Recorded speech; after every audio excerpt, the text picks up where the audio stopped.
Hi and welcome. If you're returning from part one, welcome back. This is part two on the Ascension of Kundalini. And in this video, I'm going to share with you what I experienced as Kundalini rose from the root chakra to the heart chakra, which is Anahata. Now, if you're not familiar with these concepts like chakra, I'll explain those in this video so things kind of make more sense to you. And if you haven't watched part one, definitely go watch part one, because this video carries off of part one. And in part one, I really kind of introduced to you what Kundalini is and how you can activate it and what it feels like once it becomes active. So those are really important to know if you're looking to have this kind of spiritual awakening. And it's not something that you should take lightly or some new age thing that you're going to try. Okay, this is something that you got to really devote yourself to.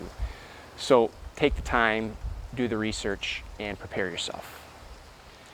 As I explained in the first video, when Kundalini first became activated, there was this strong vibrating sensation at the base of my spine.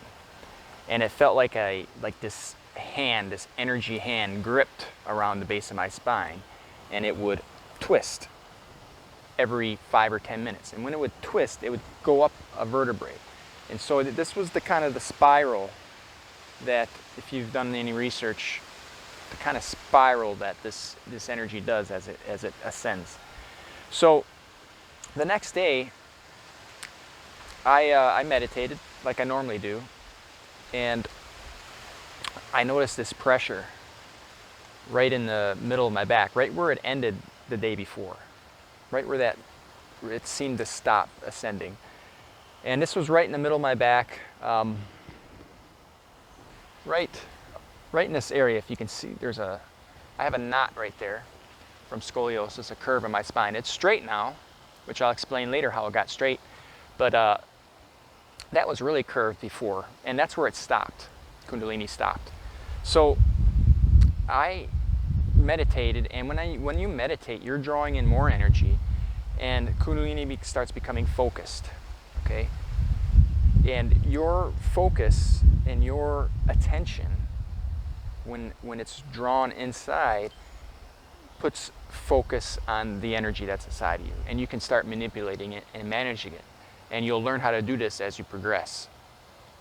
So what happened is more energy was being drawn into this area, and I quickly realized that I had something blocking Kundalini from ascending. It was hitting something.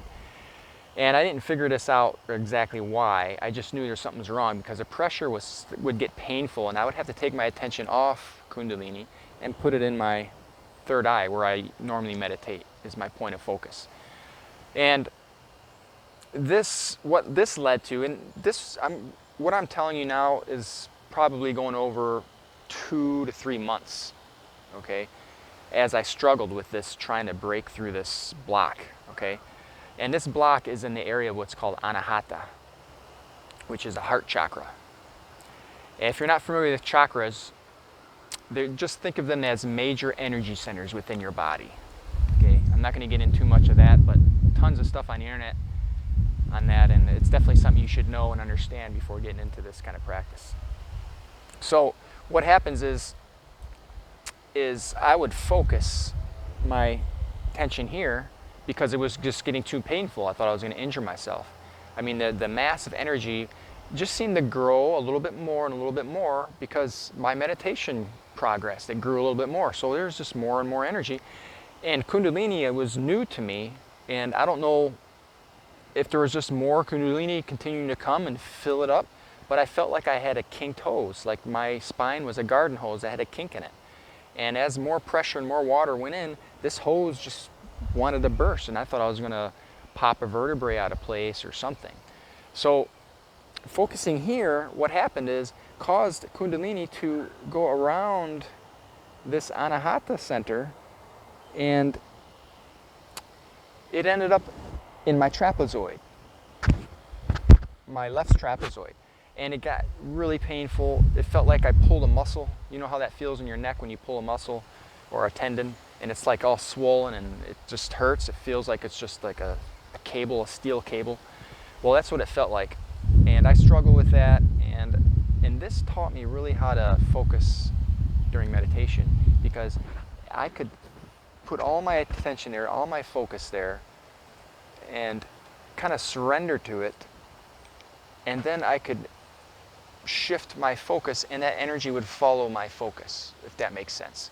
So I would, as this happened, I was in a predicament here, and I had to move it back to where it should go. And so, you know, I struggled with this, like I said, for several months. And what happened was, well, before I get into that, let me explain to you what's happened in that period of time that I was struggling with this. Within a couple of weeks after Kundalini did its activation, things outside of me started falling apart. I started losing things that that normally, you know, were part of my life. Okay, financial problems, professional problems, people that I used to associate with, I lost interest in associating with them. And what happens is these energy centers in your body are comprised of energy. And energy is also emotional energies. And there's different emotional energies at different energy levels in your body, if that makes sense. The higher you go, the higher the frequency of emotions. So when you're low, the lower emotional frequencies are there. And when Kundalini goes through, it's going through these energy centers, and it's revitalizing, it's cultivating them, and it's getting rid of what it doesn't need. It's basically resetting, like you're resetting your hard drive. And so you have all these emotional attachments, and what you find out when you're meditating is these emotional attachments inside of you all translate into your outside world. It's an interconnection, it's symbiotic. And so when Kundalini goes through and starts clearing out these bad energies and maybe these repressed emotions, and you know, I had major anxiety attacks, you know, some depression, all kinds of crazy mood swings, you know, like the most intense of an emotion you get during this whole awakening.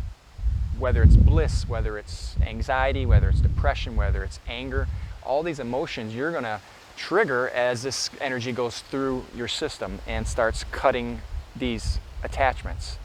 So that's what I was talking about before in the first video, about having your life prepared to go through this, because you could be a stranger in your own house for a long time. You could lose your job because you just are a different person there, or you know, you don't enjoy the work anymore. Your relationships will change because these people that used to appeal to you just don't appeal to you anymore. So all these things happen. So what you need is kind of like to seclude yourself for a period of time so you can get through this. And I'm not saying you need to go, you know, live in a cave, but you need to kind of, you know, if you have a busy lifestyle, you either need to not do this and wait till a better time, or figure out how you can maybe make your life a little bit more calmer and manageable so that you can dedicate yourself to this. So I went through what's called the dark night of the soul. And the dark night of the soul is all these attachments getting severed, and your outside world falling apart, your emotions kind of out of control, and these darker places inside of you coming into your present life. These, you know, we call this facing your shadow. And when you have in a spiritual awakening, all those shadowy, dark, repressed feelings, you know, the skeletons in the closet, to put it that way, they all come out, and you're confronted with them.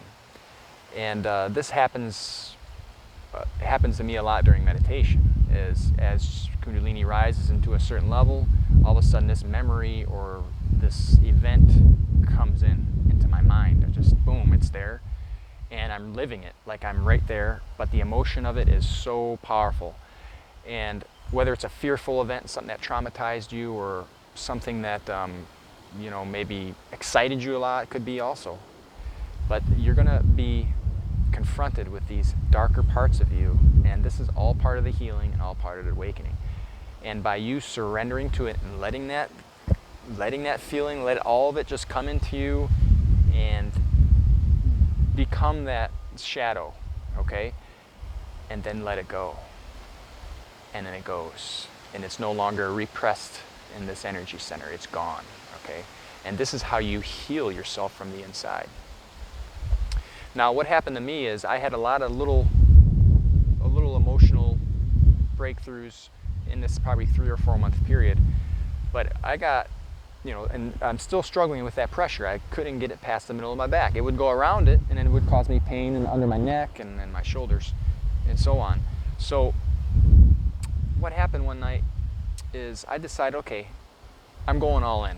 I'm going to put all my attention on this pressure point, and I'm going to either break whatever is blocking this, or I'm going to injure myself. I'm ready, okay? I made that choice.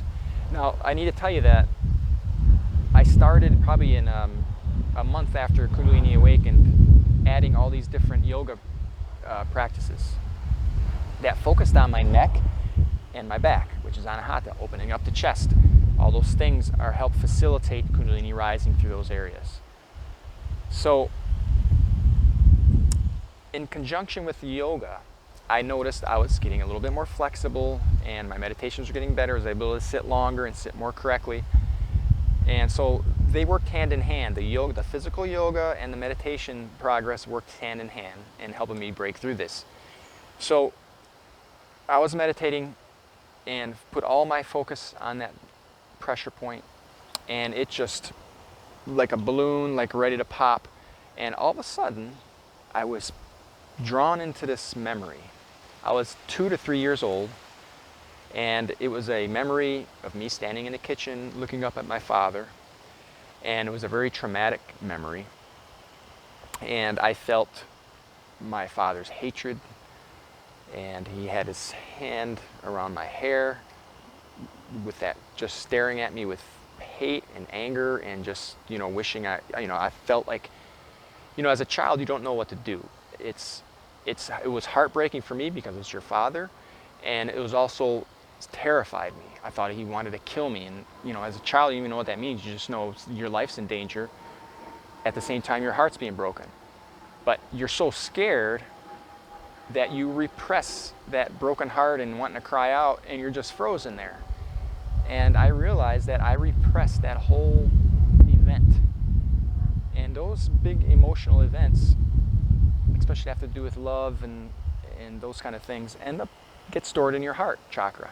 Not your organ heart, it's the energy center that's right near that region. And I had an emotional breakdown, and I felt like I was there. It was happening right now, not some distant memory that I thought of. It was happening right now, and I felt the fear. And this time I surrendered to it, and I cried out. And every time I cried out, it felt like there was a weed on my heart, and something was pulling on it. And then when I'd cry, I'd pull on it, and I'd feel this right in that pressure point, but also around my heart. It was like roots being pulled. And finally it pulled out, and I just felt this whole couple, maybe 3 or 4 vertebrae in my back all pop. And they popped at once, like the kinked toes finally unkinked. And this happened at the same time that I felt that sensation in my heart, like a root being pulled out of it, and my spine shifting. And Kundalini finally went through. It was like it popped these vertebrae above it in the right place so it could make its channel through my spine. And it was really traumatic. It hurt when it happened, but then it felt really like just really relieving after it happened, because you can imagine how long I've been dealing with that pressure. And that pressure I would feel throughout the day, not just when I meditated. It would just be worse when I meditated. So that was extremely emotional, and I felt so good after that. Like, I've been carrying this around for, since I was, 2 years old. Who knows what it's been, how it's been affecting me in my life. But I felt cleansed after that, and Kundalini broke through, and my heart opened up, and a lot of things changed after that inside of me. And then my next blockage led me to my neck, right below my neck, which is also a place where I have a very unnatural curving in my spine, which is the scoliosis issue I discussed. So I have to say that the middle of my back is no longer unnaturally curved. It's as it should be. My neck, mostly corrected now, but still it's got a little bit of work to do, and I'll discuss that in the next video when I get into Vishuddha and the passing through Vishuddha, which has been a very long 6 months process. And it's almost like Vishuddha and Ajna, which is your third eye.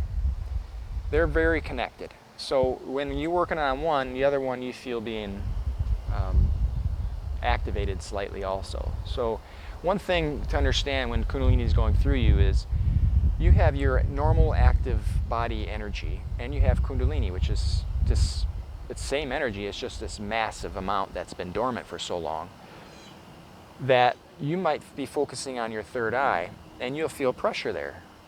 And you might see light, you might see visuals, and you might get into some kind of almost like a trance state where you're just starting to feel this detachment. And that's good. Those are good signs. That means you're on the right track. But don't confuse that with Kundalini penetrating your third eye. When it penetrates, you're going to know it. It's going to be unmistakable. When it first touches it, you have this pretty profound experience. Each one of my energy centers that it's touched, I had this profound experience. And then it would die off, and when I meditated beyond that, I didn't have that experience anymore. And Kundalini would work and cultivate this area. So it's not one hit and it's fixed. It takes time. It's like healing. Anything that heals in your body takes time to heal. So it's going to continue to work on these energy centers. You'll feel that initial emotion or that experience when it hits, but then it's going to spend time working on it. So that's when we're saying it can take months. It could take years to go through this, depending on how much you got inside you that needs to be fixed. And for me, I had a lot of physical problems, with my back that I mentioned. And, there was a whole bunch of emotional things, repressed memories and things like that inside of me that I had no idea were in there pulling the strings in the background, back in that subconscious, okay? So you got to allow it to do its thing, and you got to be patient. And don't let your mind play tricks on you. It will confuse you and make you think you've arrived or you've gotten to a certain level. And only until you've broken through one level completely do you know that you haven't hit those levels up there. You're just still got a long ways to go. But you feel them being affected, even though Kundalini might not be all the way to that point. So again, this is my experience. It may be different for you, and people that have been doing yoga and these asanas for much longer probably have a much different experience, a much more smoother process, but you should be aware of what it could be like, and it could be even worse. If you have medical conditions, that might be something worth researching before you get in, take on something like this. So I hope this video helped. Again, this was just on the rise, basically from the root chakra to Anahata, which is where I had my first big block. My next big block is in my neck, in the Vishuddha region, which is the throat, and I'm excited to share that video with you, which will be coming in the next few days or so. So stay tuned. Please subscribe if you haven't, so you get that notification. And give me a like, send me some comments, some feedback. I'd love to hear from you.